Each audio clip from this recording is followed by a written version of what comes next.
No, I'm just trying to like introduce. No. Yeah. Yes. I feel like my shoes are.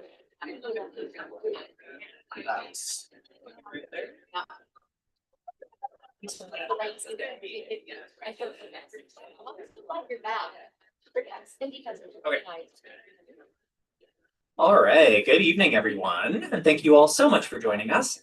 My name is Benjamin Johnson. I'm the event coordinator here in McNally Robinson, Saskatoon.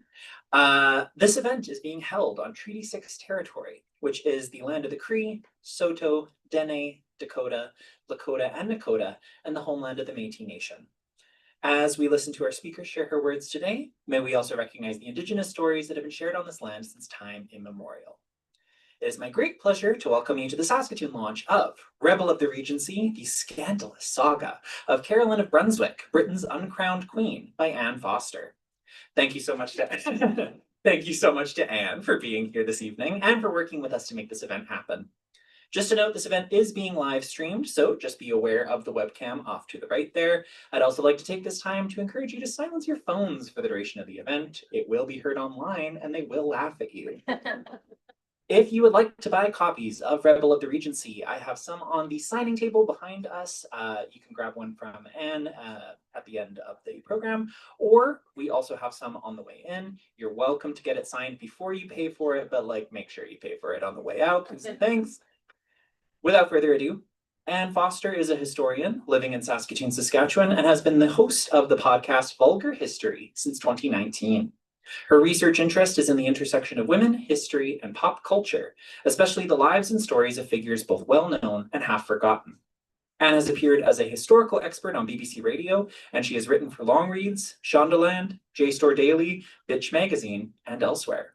Everyone, please give her a warm welcome. Hello, everyone can hear me? I feel like this is working.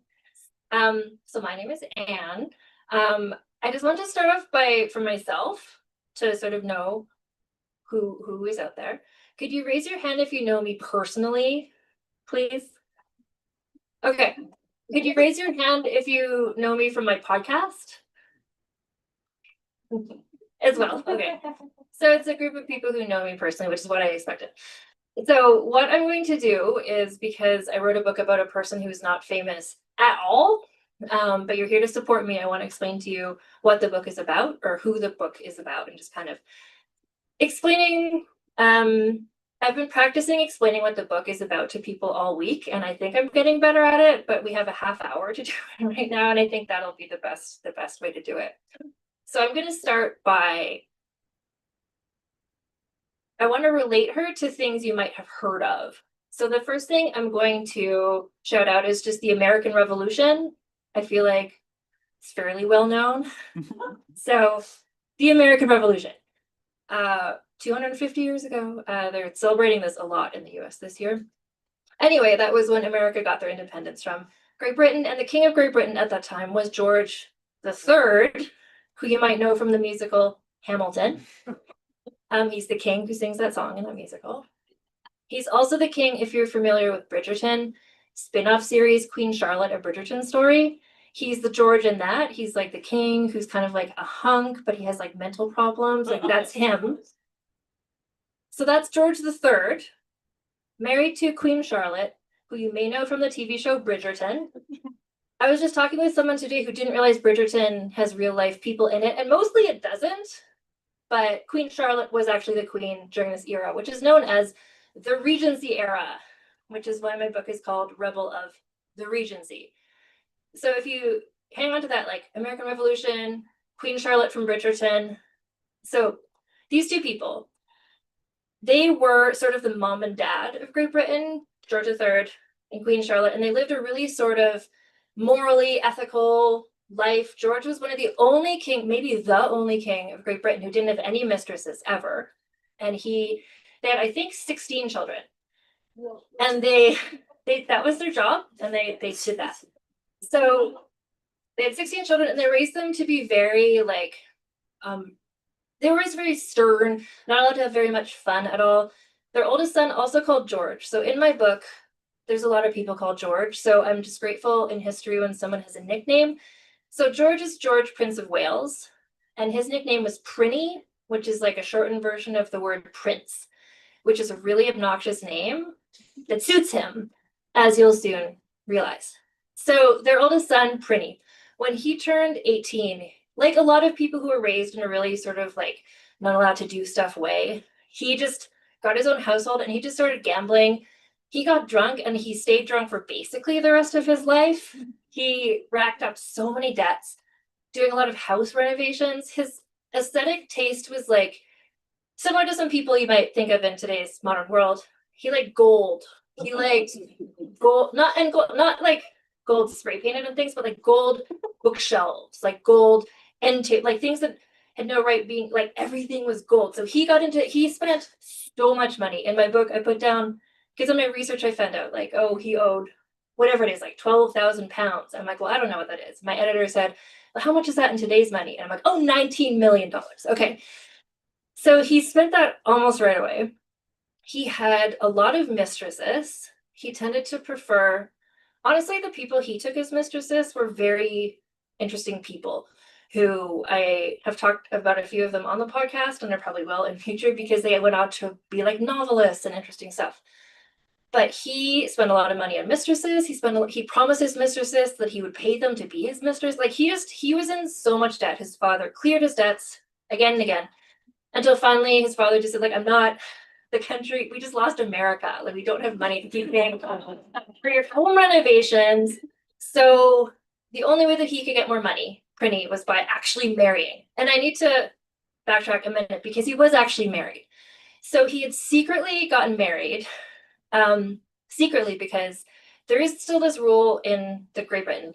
If you're in any way like in the line to the throne, you can't just marry anyone you want. You have to get permission of the monarch to marry that person. And that person can't be a Catholic. Those are two different laws. And he fell in love with this woman who was a Catholic. She refused to be his mistress, but she said, I would marry you. So then he married her, but in secret, like in his bedroom with like one witness. And no one knew about it. But to her, she's like, great, okay. So then he bought her a house and started renovating it. So he was actually already secretly married, but the king didn't know about it and no one really knew about it. So he needed to get married actually for real. And the only sort of person he could marry would be, because he was the heir to the throne, it had to be a royal woman. And it had to be, because religion was such a big thing, a Protestant woman, which in this time and place meant basically German princesses were his only options, because most of the other countries were Catholic. So he didn't care who he married. It just had to be somebody. It was just sort of like a cash transaction for him. He just wanted to marry someone so he can get this increase in his allowance. And so he actually let his current mistress, not the wife, he has a secret Catholic wife, but he got bored of her and has a new mistress now.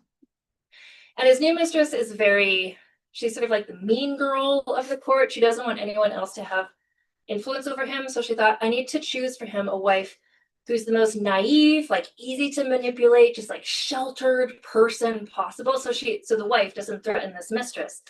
And they decide on Caroline of Brunswick, who my book is about. So Caroline of Brunswick, interestingly, is also the cousin of Prinny. So her mother is George III's sister. But the fact that they're first cousins is like not even in the pantheon of what went wrong with this marriage. So don't worry about that. So Caroline of Brunswick, at this point, she's 26 years old. She's living in a small town in Germany. And she also has been really secluded for her whole life. It's really, really similar if you know the Disney movie Tangled and how Rapunzel is. When you're not allowed to interact with anybody, you just like, your imagination soars and you kind of lose a lot of social skills. And that's where Caroline was, because her mother just didn't trust her in public, because she just thought Caroline would misbehave.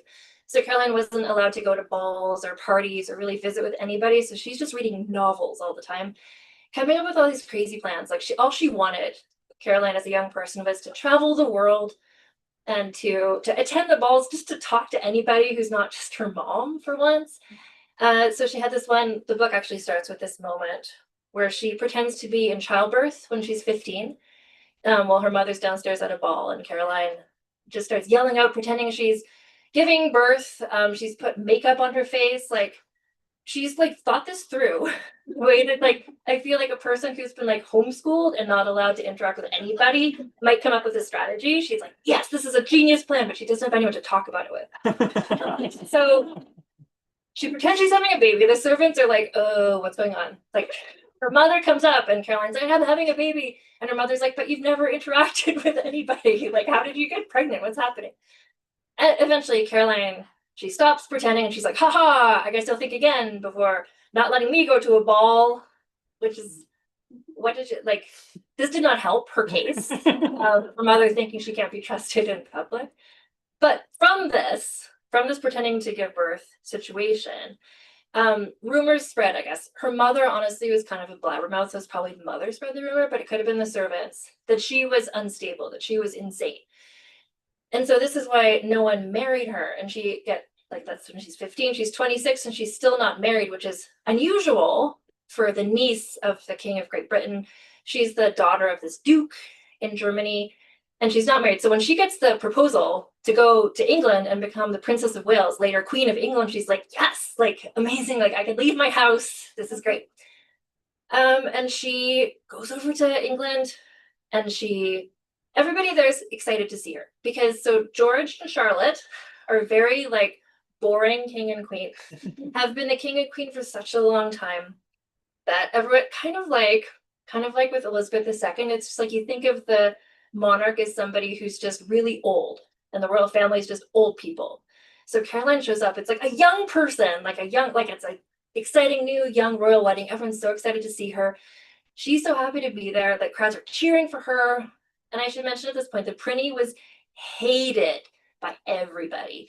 The tabloids had just been kind of invented at around this time. And so they made so much money every time they had a cartoon that was just showing Prinny being useless and drunk. Which if you have my book, there's pictures in the middle, and there's a tabloid drawing of him. And I wanted to have the least flattering picture possible of Prinny in my book, which I did. And it's a full page of just him being the worst. So everybody and people in England hated him. Like, not just like everybody, side note, the Regency era. Opium was really popular, and everybody was drunk and using opium and gambling constantly. So he's not unusual in those things, but he was unusual with his spending habits. And people at this point, like, they just lost America, which actually meant they didn't get a lot of imports, like taxes were high, like the cost of living was, people are really struggling, and he's just like, I want to get a gold lampshade, like he's having, and everyone knew he was doing this. So everyone really hated him. I mean, he really didn't like that. He didn't like that people hated him, but that didn't make him change his behavior, that he just was annoyed by it. So when Caroline showed up and everyone cheered for her, and he saw that, he's just like jealous, effectively, of the fact that people like her. So he's chosen this person just so he can get an increase in allowance. He sees that people love her, and their first meeting goes horribly. He's really drunk, but she always is, so just assume that.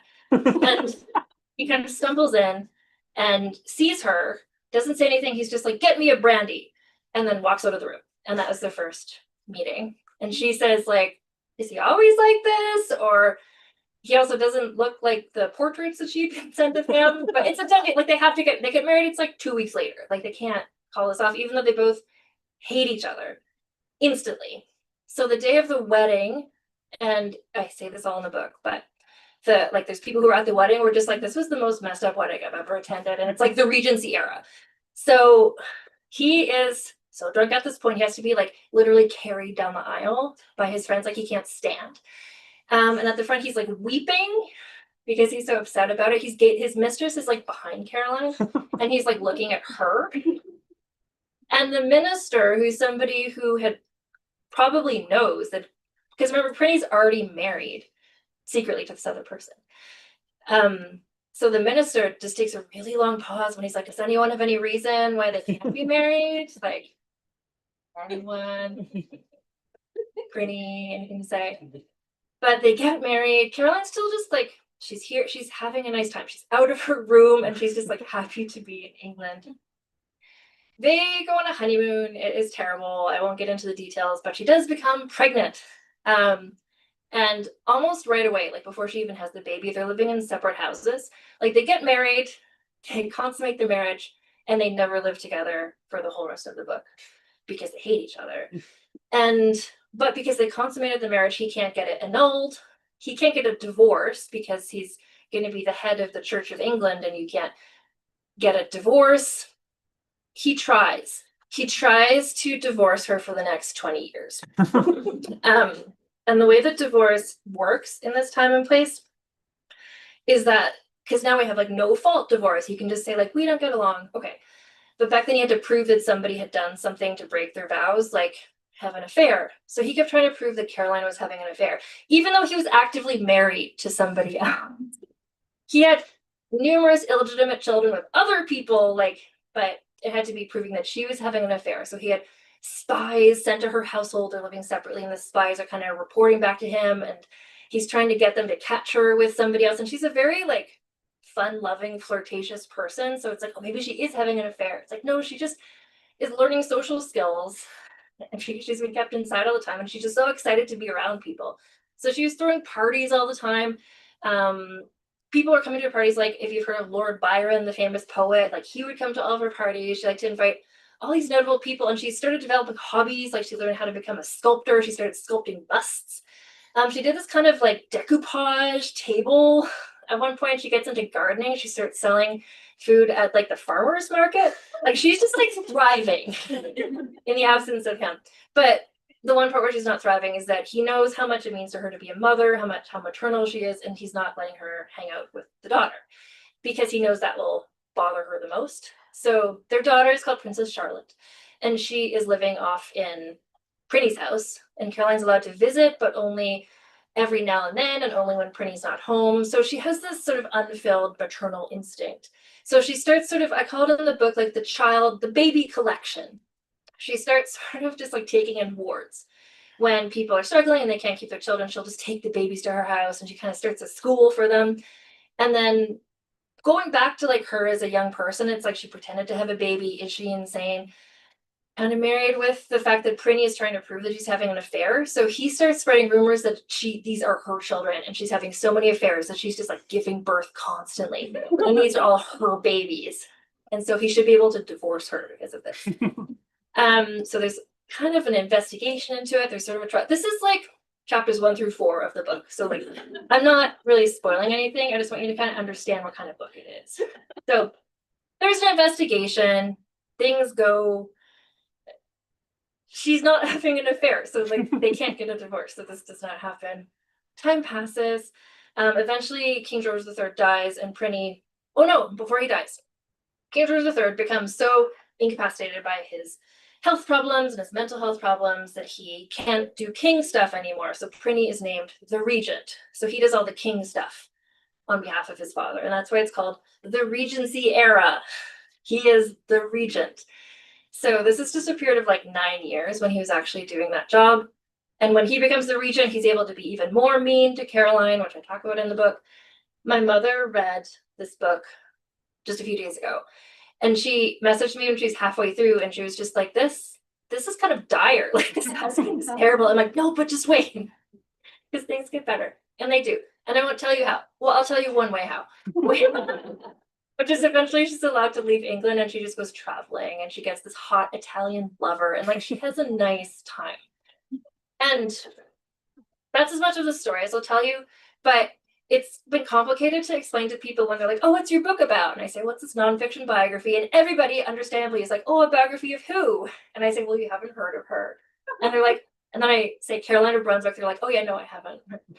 So I try to explain it. And I'm like, well, she's called Queen Caroline, and she was a queen of Great Britain for a really short time, and kind of no one knows about her. And that's why I wrote the book, because she was so beloved. She arrived in England and everybody loved her. And then as this goes on, England hates Prinny more and more. The more power he gets, eventually he becomes the king, and they hate him and they love her. And so people, it's the first widespread time that women got together for political action. They all started wearing these white coquettes to show that we believe in Caroline and her innocence of this adultery trial. It's the first time that women actually got together of all different class distinctions, and that kind of I would propose potentially pave the way, like their daughters would have been the first suffragettes, because if you're in the early 1800s, later 1800s. So she's causing all this chaos. Like she was so famous in her time. And then she got forgotten. And I don't know how much time are we? What, 8 minutes until the Okay. halfway point? So I will, because when I finish talking, I'm going to answer questions. And I want to make sure I don't talk for too long. But I'll just say the reason that she's been forgotten is largely because, to really simplify this, Queen Victoria takes over after Prinny's death. And Queen Victoria wants to make things be like how it was when there was George and Charlotte. And it's like the king and queen are the mom and dad of the country, and they're really responsible, and everybody should respect them, and they don't have messy personal lives. And Queen Victoria also didn't have, well, she didn't have any mistresses, which didn't have any. She was obsessed with her husband. She and Albert loved each other a lot. I think they had 16 children as well. So she kind of wants to make the royal family seem like that. And she rules for such a long time.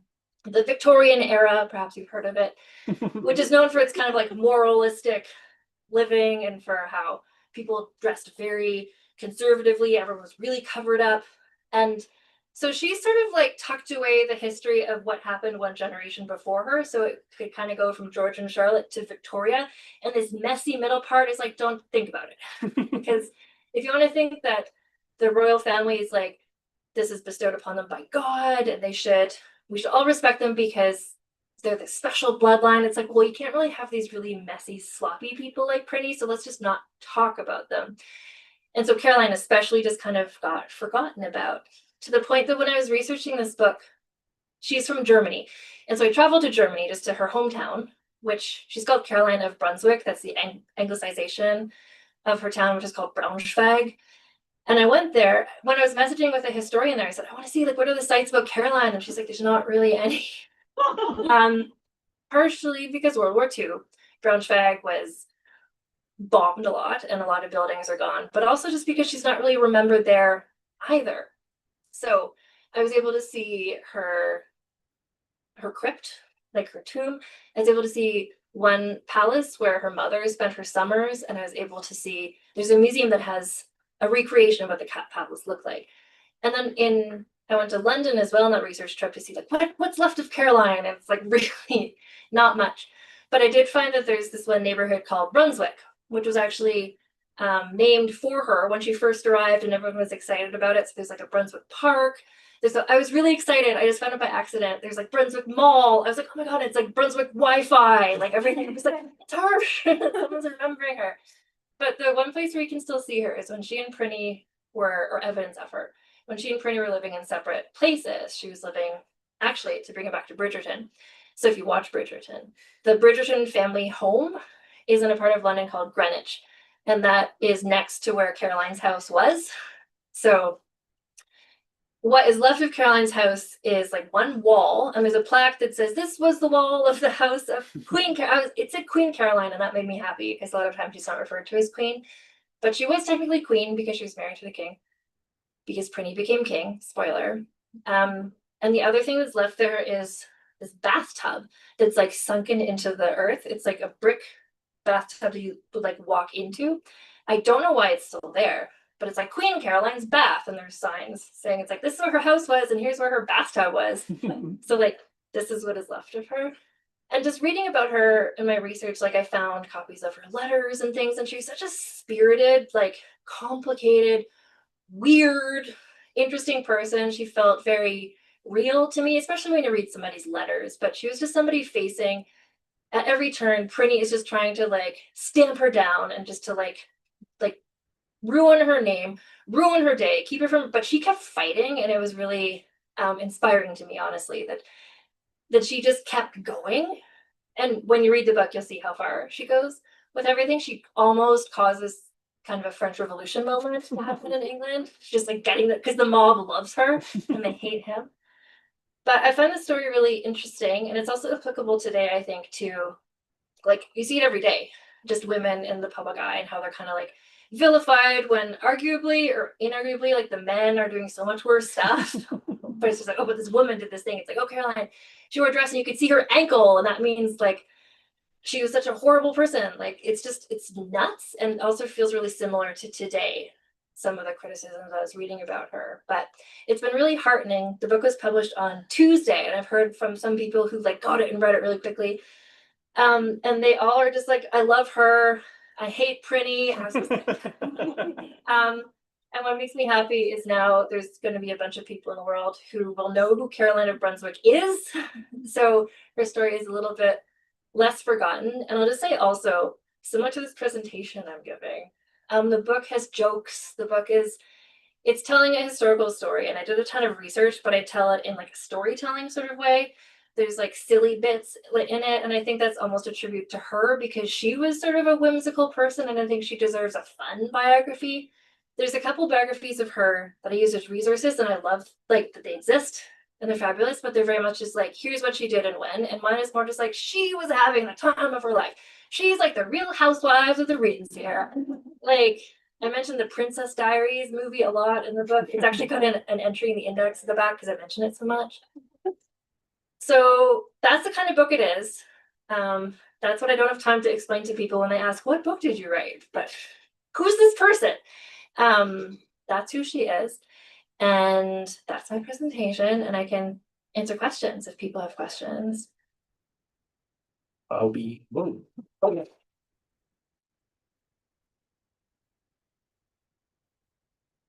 Anyone who has a question, just raise your hand. I'll bring you the microphone.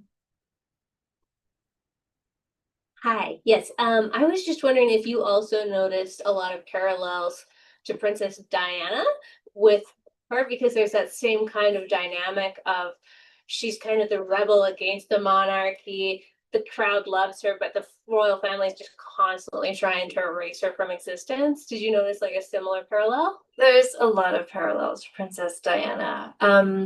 I originally in my book I spelled them out more in the book, and my editor correctly was like, maybe don't bring this up so often.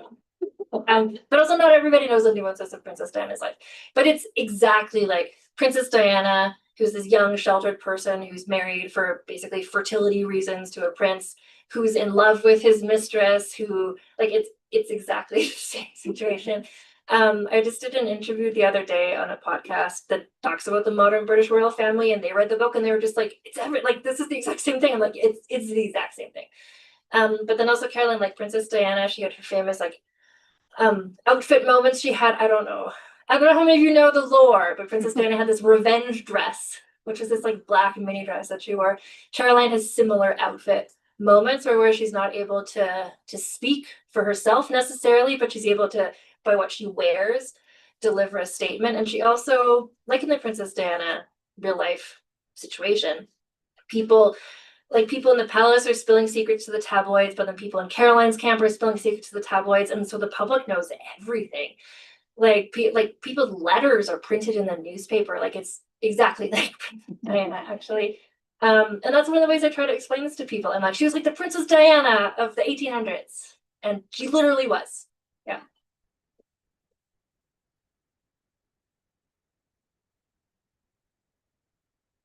Hi. Hi. If this was to be made into a movie or a TV show, who would you like to play as main characters? I've thought about this a lot. Thank you for asking. I have a couple different answers. So the first thing that I thought of was Miss Piggy. If you're doing a Muppet-based version, because that's the exact energy and vibe and confidence and also sort of like body type that Caroline had. So if you're doing a Muppet-based movie, that's what I would choose. If you were doing like a Bridgerton-esque like race, like doesn't matter, like let's just cast whoever, Nicole Byer, the comedian, I think would also be really good. And then I also thought Jennifer Coolidge would be great. And then if you're doing it like an actual, like let's win some Oscars for a biopic, like Nicola Coughlan from Bridgerton, I think. So if I say all those people, you're like, oh, I can picture what kind of person this is. Like, yeah. I don't know who would play Prinny. Yeah. The thing with Prinny is that he had lots of health problems as well, which is part of why he was drunk all the time, because he just like had various pain he's trying to mask constantly. The portraits of him don't look like him. And we know that because he bade them make him look better than he did. So it can't be anyone handsome playing Prinny. I don't know how many actors there are who are like not, or it could be like a prosthetics moment. Just get somebody in a fat suit. I don't know, it has to be somebody you really hate though. That's tricky. That's tricky to think of an actor. Josh O'Connor comes to mind, but he'd have to wear like a huge fat suit. I think he could play that. Yeah. Yeah, or James Franco, just some sort of Johnny Depp. Somebody who the audience instinctively maybe won't like.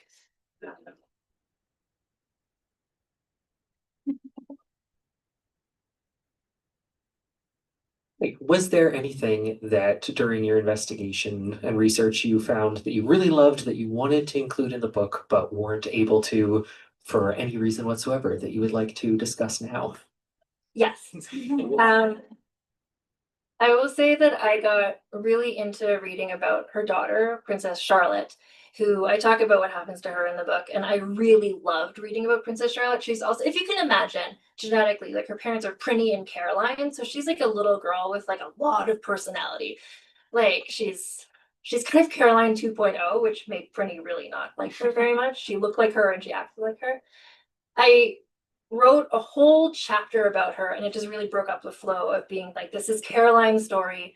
It kind of got in the way. My secret hope, which is not secret anymore, is that if my book does so well that they go to like a paperback version, we can put in a bonus chapter and that could be my chapter I wrote about Charlotte because it's interesting.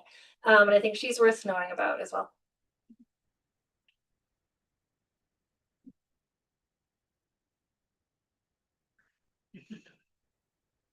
Hi, thank you for the description of your book. It sounds super interesting. I was wondering how did you first discover Caroline and what was it about her that made you want to write a whole book about her? So, like so many things, I don't know if other people are like me, where you're researching one thing and then you're in Wikipedia and you click on a link and then you click on a link and suddenly you're like, what? It was that sort of accident in a way. So this is probably 5 or 6 years ago. There was a call. I was doing a lot of history writing at the time, and I saw that someone was putting together a book of essays about different queens of England, and they wanted a different person to write about all the different queens. And then I saw it at the point where they're like, okay, we put out this call up, but nobody submitted about this queen, this queen, and this queen. I thought, aha, these are my chance.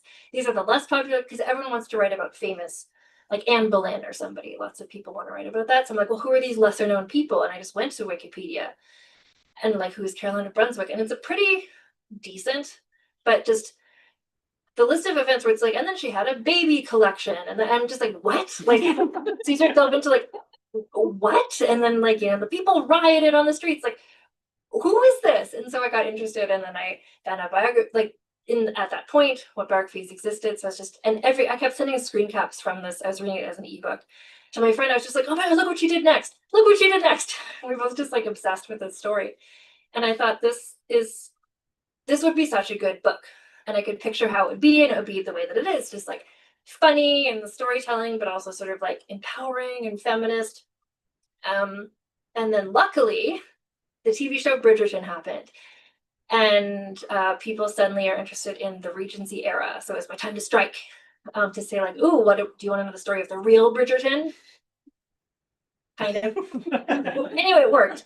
But yeah, it was truly just because this other publisher was doing a collection of essays about queens, and she was one of the ones that nobody was interested in.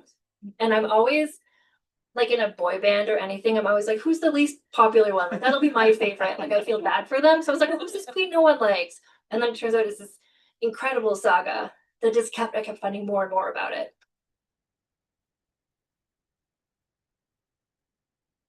I have a question, if Yeah. I may. You kind of talked a little bit about I read the book and I really loved it.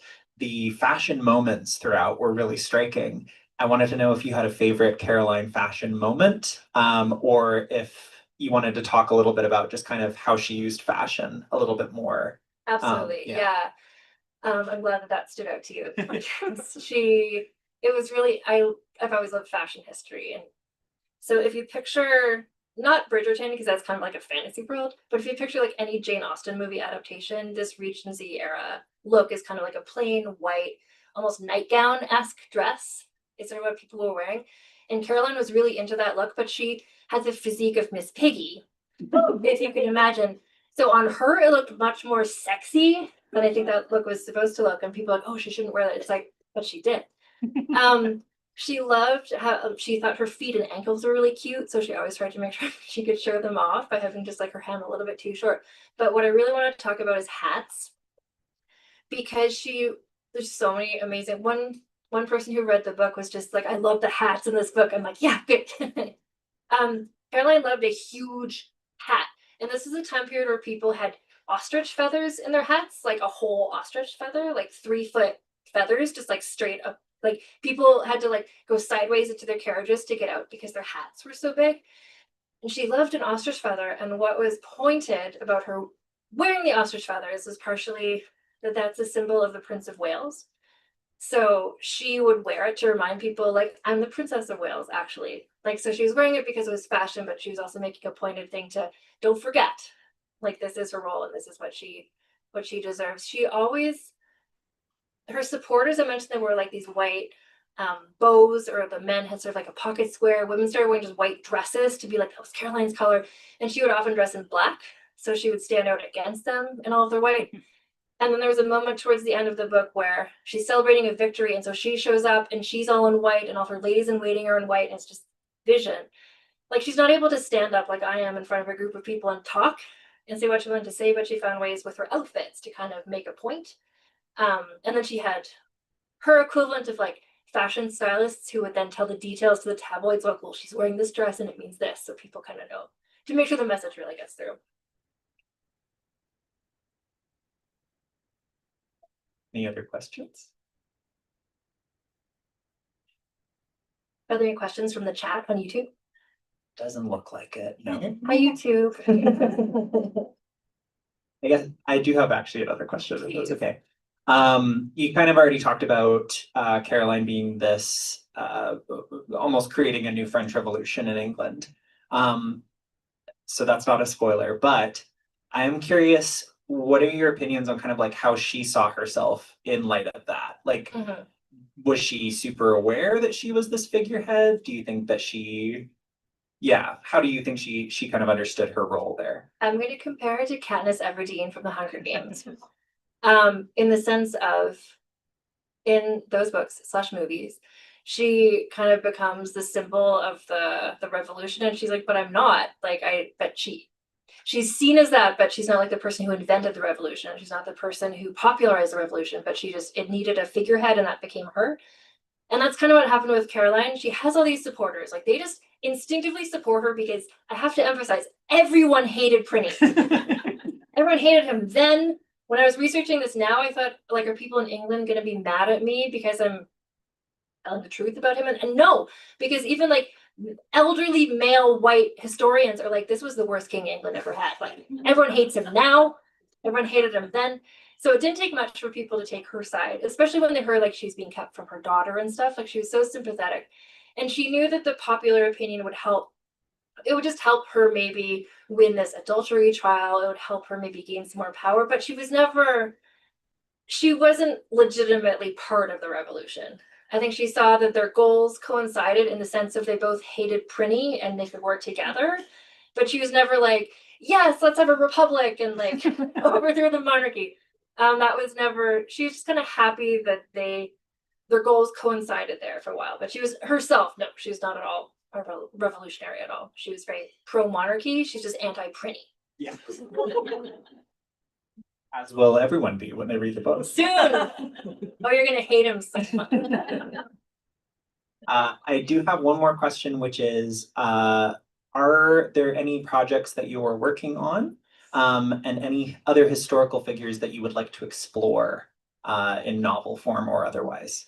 I have a million ideas all the time. So I do a podcast that's called Vulgar History, where I have a guest on and we talk together about various women from history. And I'm always finding, when I first started the podcast, I'm just like, well, I don't know how long I can do this, but I keep finding more and more interesting people and they're fun to talk about.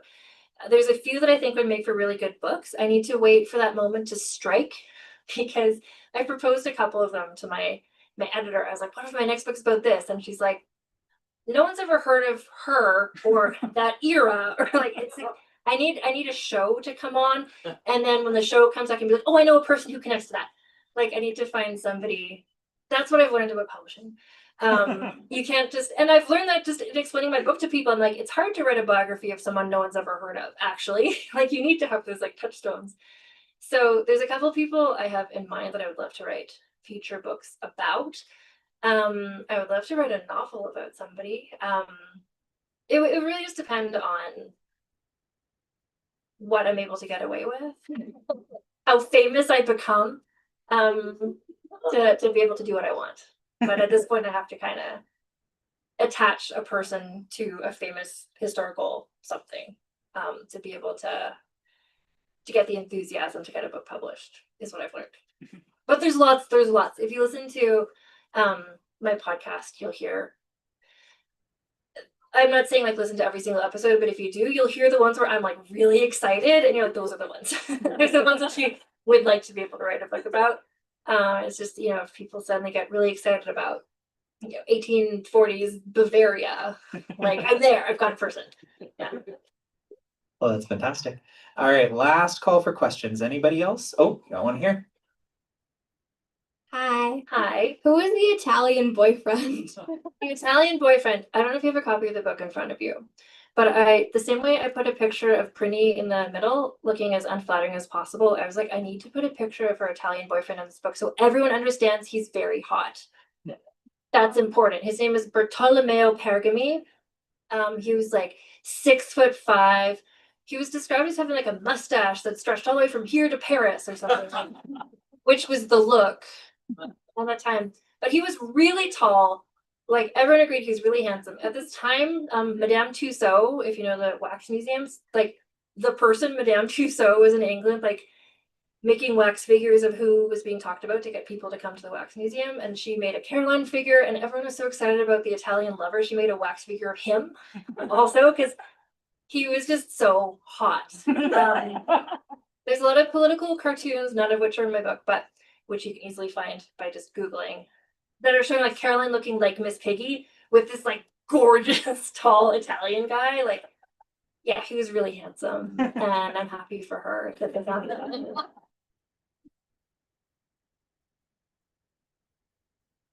All right. Well, I think if we are all good on questions, then we will probably wrap it up and get to signing. So thank you once again, Anne, for coming, and thank you everybody for coming as well. Just a reminder, we have books on the signing table, books right here. And I mean, even if you just want to come up and say hi, I'm sure Anne would like to say hi as well. So, all right, one last round of applause.